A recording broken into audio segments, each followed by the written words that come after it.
प्राचीन काल में जब ब्रह्मदत्त वाराणसी में राज करते थे, बोधिसत्व बुद्ध का पूर्व जन्म काशी के एक उत्तरी ब्राह्मण कुल में हुआ था।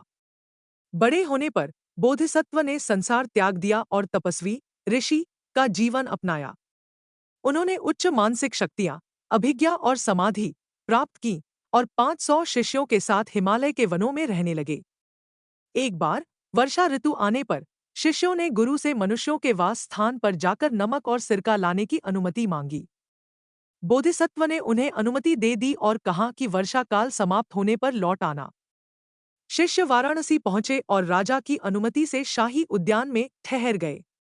राजा ने उनकी तपस्या और सद्गुणों के बारे में सुनकर उन्हें 4 महीने तक वहीं रहने का निमंत्रण दिया।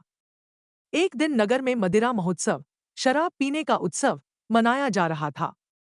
राजा ने यह सोचकर कि तपस्वियों को ऐसी चीजें दुर्लभ ही मिलती होंगी, उनके लिए उत्तम मदिरा की एक बड़ी आपूर्ति भेजी।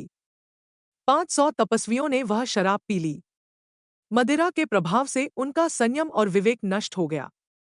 वे सभी मदहोश हो गए और उद्यान में बेसुध होकर जोर जोर से गाना नाचना करने लगे और अनुचित व्यवहार किया। अगली सुबह जब उनका नशा उतरा और उन्हें अपने किए हुए पर शर्मिंदगी हुई, तो उन्होंने अपनी हरकतों के अवशेष, टूटे हुए पात्र, अस्तव्यस्त वस्त्र आदि देखकर रोना और विलाप करना शुरू कर दिया। वे बोले, हमने वह किया जो हमें नहीं करना चाहिए था। यह बुराई हमने अपने गुरु से दूर रहने के कारण की है।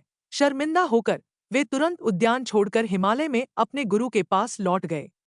उन्होंने बोधिसत्व को सारा वृत्तांत सुनाया। बोधिसत्व ने शिष्यों को डांटते हुए कहा, जो अपने गुरु की देखरेख में नहीं रहते, उनका ऐसा पतन निश्चित रूप से होता है। उन्होंने शिष्यों को भविष्य में ऐसा न करने का उपदेश दिया।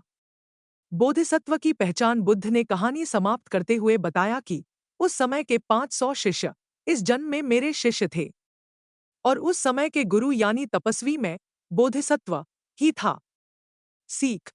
यह कथा यह बताती है कि सुरापान, नशा, विवेक और संयम को नष्ट कर देता है, भले ही व्यक्ति कितना भी ज्ञानी या तपस्वी क्यों न हो।